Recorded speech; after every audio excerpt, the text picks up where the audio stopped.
les enfants de la patrie, avec le peuple, la saga des Gilets jaunes continue. Dans la soirée, enfin, d'autres groupes profitent du chaos pour se défouler et piller des magasins. Ceux-là ne sont pas politisés. Ils agissent par goût de la provocation et l'assument sans détour. Mais ce que l'on constate, c'est qu'aujourd'hui, l'ultra-droite s'est mobilisée et est en train de vouloir dresser des barricades sur les Champs-Élysées.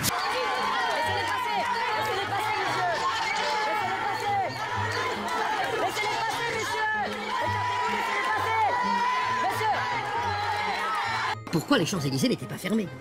Et pourquoi, et du reste plusieurs représentants syndicalistes de la police l'ont signalé, pourquoi la ville de Paris n'avait pas enlevé les matériaux qui étaient sur place? Tout à l'heure. Alors, je vais vous dire une chose, sans langue de bois, j'assume, hein, il le fait exprès, Castaner.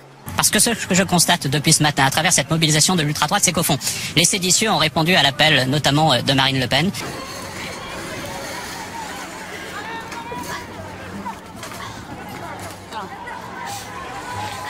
Les casseurs ont lancé plusieurs bouteilles en verre. Regardez, ils lancent aussi des bombes artisanales, des bombes agricoles. Ce à quoi les policiers répliquent. Bon, cherchez pas, là, sur les champs derrière moi, il y a une quarantaine de wesh-wesh, qui brûlent tout en hurlant nique la France, voilà. Et ils brûlent tout, nique la France, voilà. Bravo, super. L'ultra-droite s'est mobilisée et est en train de vouloir dresser des barricades sur les Champs-Élysées. Moi, je suis pas là pour les gilets jaunes, je suis là tout simplement pour casser, pour tout défoncer ici, tout simplement. Moi, j'ai pas d'idée, je viens des banlieues, on vit la misère dans les banlieues, on a toujours des problèmes avec la justice, et aujourd'hui on vient se venger, c'est tout, simplement. Mon ennemi, personnellement, c'est l'État, c'est tout. C'est juste l'État, mon ennemi. C'est tout. L'ultra-droite s'est mobilisée et est en train de vouloir dresser des barricades sur les Champs-Élysées.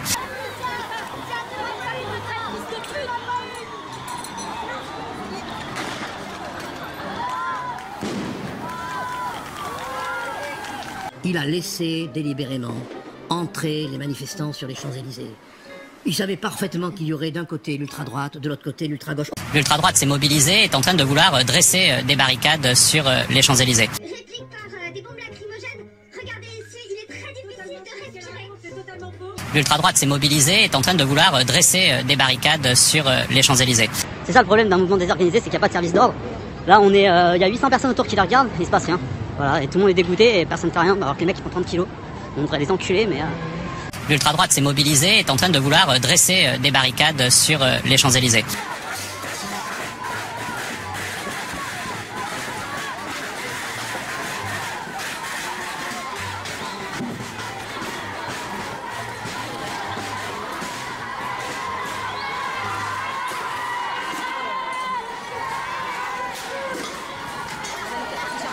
Bilan des violences, 24 blessés, dont 5 policiers. 2 d'entre eux sont dans un état grave. L'ultra-droite s'est mobilisée et est en train de vouloir dresser des barricades sur les Champs-Élysées. On pourra lui signaler, M. Castaner, qu'il y a des photos sur les Champs-Élysées d'inscription sur les plots à bas les flics, les fachos et l'État. C'est très, les appels à la violence. L'ultra-droite s'est mobilisée et est en train de vouloir dresser des barricades sur les Champs-Élysées. Il n'y a pas de bombes artisanales. Je vois pas de... Regardez, est-ce que vous voyez qu'on est armé? Pas du tout. Monsieur, pourquoi est-ce que vous êtes là aujourd'hui? Pourquoi on est là aujourd'hui?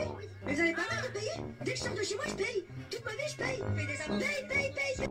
Je me demandais comment ça se fait qu'il y a 20 jeunes, comme on dit, de la diversité, qui font 30 kilos, qui sont en train de tout brûler, personne ne leur fait rien. Parce que ça fait des bonnes images pour BFM, mais quand c'était les gens qui défilaient pacifiquement, ils se sont fait gazer. Moi, je l'accuse, M. Castaner, d'avoir fait exprès pour instrumentaliser l'événement et tenter avec sa lourdeur, hein, quand même, parce que autant M. Nunez est un homme compétent, autant lui, qu'est-ce qu'il est lourd. Non mais comment ça se fait? Vous avez des ordres pour rien faire, parce que là, à vous 5, vous les niquez, hein. Ils font 30 kilos, les mecs, hein. Franchement, c'est une putain de blague, quoi. Ouais, j'ai que ça à foutre. Bah, donne-moi ton flingue, moi, j'avais fumé. J'en suis à mon 4e procès en diffamation. J'assume absolument. Je dis qu'il l'a fait exprès, moi.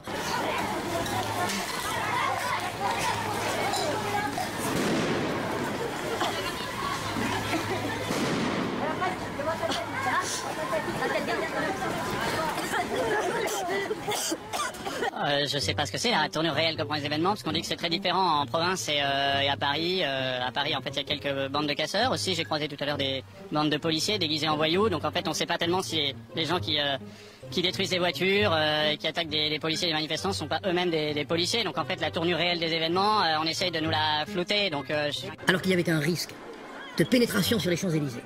Ça n'a pas été sécurisé.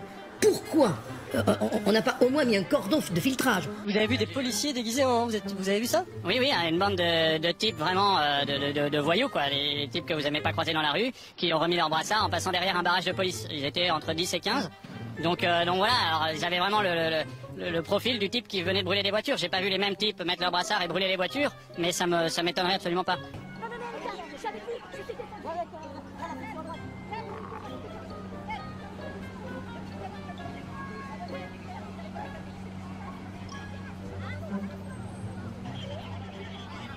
Donc, le gouvernement a la capacité, en termes d'ordre public, de ne laisser rentrer personne sur les champs. Moi, j'ai passé la journée sur les champs pour voir comment ça se passait.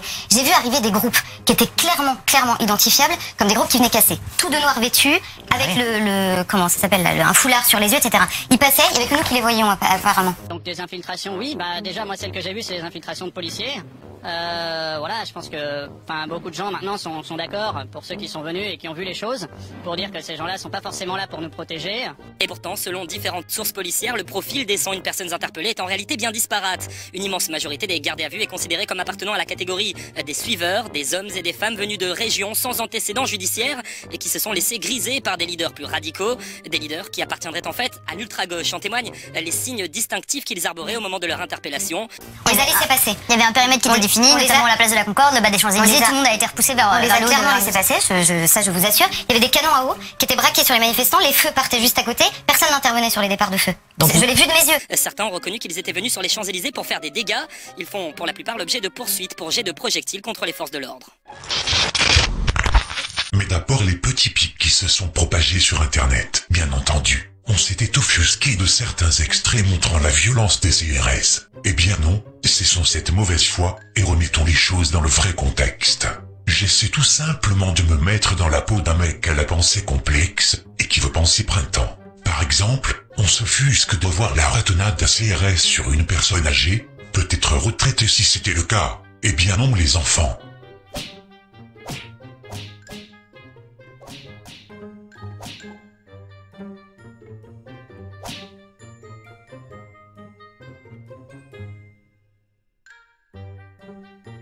Les vieux aujourd'hui, c'est terrible.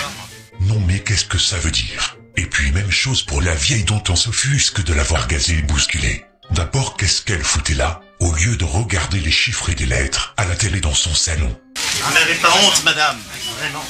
Et pour résumer la situation, pourquoi vous vous plaignez tous de vous faire insulter, vous faire frapper et vous faire gazer, alors que je vous avais quand même donné ce conseil?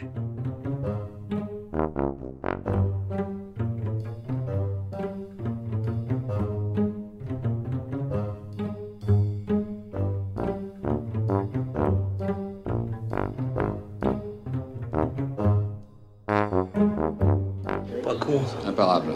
Avec ce truc-là, vous étiez intouchable, et vous pouviez prendre l'Élysée sans aucun problème. Mais non, vous n'écoutez pas. Pas plus que d'en dissuader notre bon roi Macron, en lui envoyant des porte-paroles plus efficaces et persuasifs, sans omettre d'enduire de l'huile sur tout leur corps. It's fun to stay at the YMCA. It's fun to stay at the YMCA. Mais non, vous n'écoutez toujours pas. Merci à notre gouvernement si généreux qui offre gratuitement des séances de touche pour les Français les plus défavorisés. Ça me rappelle le vieil adage, donnez-leur du pain et des jeux. Mais rendons hommage à présent, si on peut dire, à ceux qui n'en ont rien à cirer de la manifestation des gilets jaunes. Comme ce gros con de commerçant qui prévenait n'importe quel gilet jaune il y a une semaine, qu'il barra l'accès à sa bouche, tout en menaçant de lâcher son clébard, à l'instar de ne pas avoir compris que, selon les critères requis, il allait à l'encontre de la loi. Le fait aussi est que le petit monde du show business se contrefiche aussi des gilets jaunes. Tous ces pseudo-artistes grassement subventionnés sont acquis à la mondialisation et au cosmopolitisme. Le français du terroir, qui bosse et qui paye ses impôts, les fait vomir. Dans la série Les Juifs ça ose tout, le juif d'extrême gauche Kassovitz, qui pisse au cul du français camembert à sa façon, et qu'il croit que les combats pour des convictions telles qu'elles soient lui donneraient à bouffer tous les jours. Quand on a été récompensé par le César du meilleur espoir masculin pour Regarde les hommes tombés, c'est bien la peine de le dire aujourd'hui en ce qui lui concerne, puisqu'il est tombé bien bas. Rappelons qu'en 2008, la société de production cinématographique MNP avait bénéficié d'une avance remboursable du conseil régional de 250 000 €. Mais ce juif n'avait pas remboursé cette avance. L'argent avait été réclamé mais sans succès. Les élus avaient donc décidé de passer l'éponge. C'est pas joli, hein? Donc, ferme donc ton clapet et rends le pognon. Par contre, le jour de la 3e manif, vous avez encore une fois le nono Klarsfeld qui ramène sa fraise. Nono les a vus. Pour lui, tout a commencé un matin sur la place Étoile, alors qu'il était en vélo, et non à vélo, comme il dit. Cela a commencé par des hallucinations caractérisées dues à une overdose au but à gaz. Maintenant, Nono sait que ces casseurs sont forcément d'ultra-droite, sans rien prouver comme d'habitude. À présent, Nono sait que ces casseurs sont là.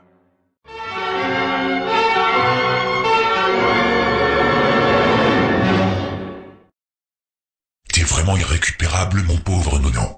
Mais remarquez quand même que les médias et les politiques donnent toujours de jolis noms aux révolutions dans les pays étrangers, telles que Révolution Orange, ou Révolution des Coquelicots, etc. Mais quand il s'agit des Français et leur appel au secours, ça reçoit que mépris et insultes, et l'attribution de la peste brune. C'est drôle, non? Ce qui est à vomir surtout, c'est mes mères Hidalgo qui osent débloquer 100 000 € pour les claquer dans les fouilles d'une communauté de dégénérés notoires que nous connaissons tous, alors que les Français crèvent de faim ou sont raqués au portefeuille. Vieille pute. Et en plus, on se demande à quoi elle carbure pour vouloir tweeter n'importe quoi. D'un côté, elle remercie les forces de l'ordre d'avoir, entre guillemets, protégé son petit hémicycle, mais auparavant, elle a eu une absence en faisant la promotion de ceci.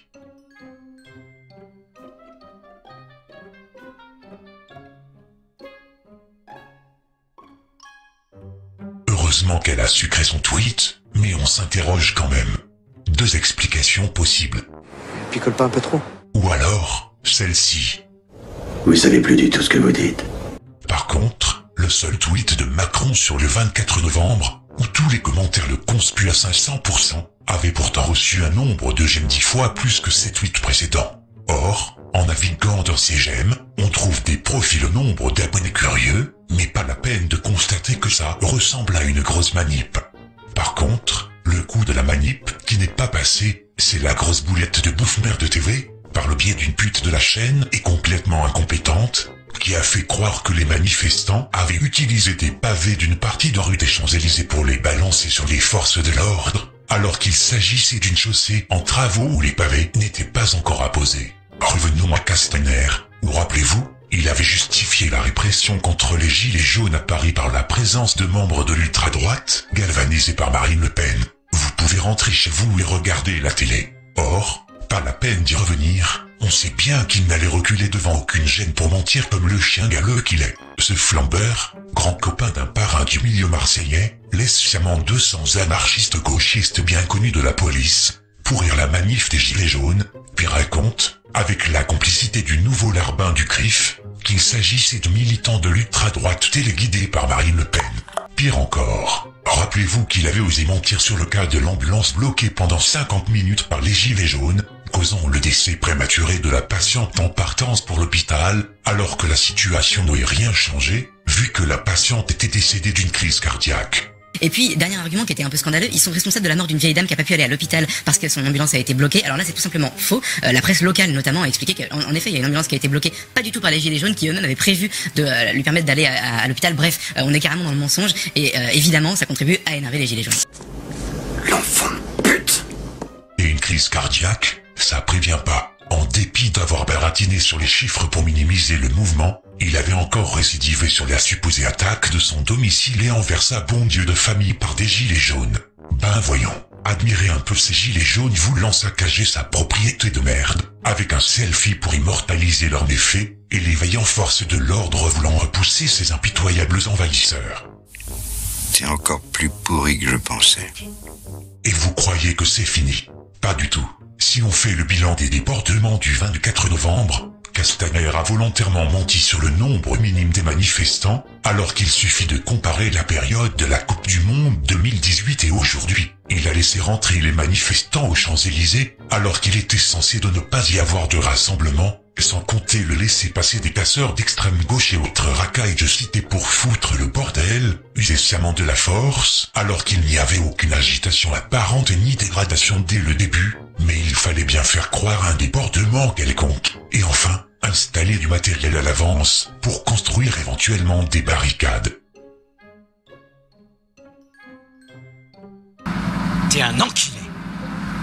Conclusion pour cet épisode, le kéké Castaner, bailli du roi Macron, devrait se méfier des jacqueries, car les jacouilles sont parfois moins conciliants que les gilets jaunes, qu'il qualifie outrageusement de séditieux et d'ultra-droite. Et on lui pèlera le jonc comme au bailli du Limousin. On a fendu un beau matin, on a pendu avec ses tripes. Tout va bien dans le meilleur des mondes, et plus on est fou, plus on rit, quand on voit débarquer à présent une organisation supposée être en congé sans solde depuis plus d'1 an, convergeant avec l'agenda du gouvernement. D'autres déclarations suivront. À très bientôt.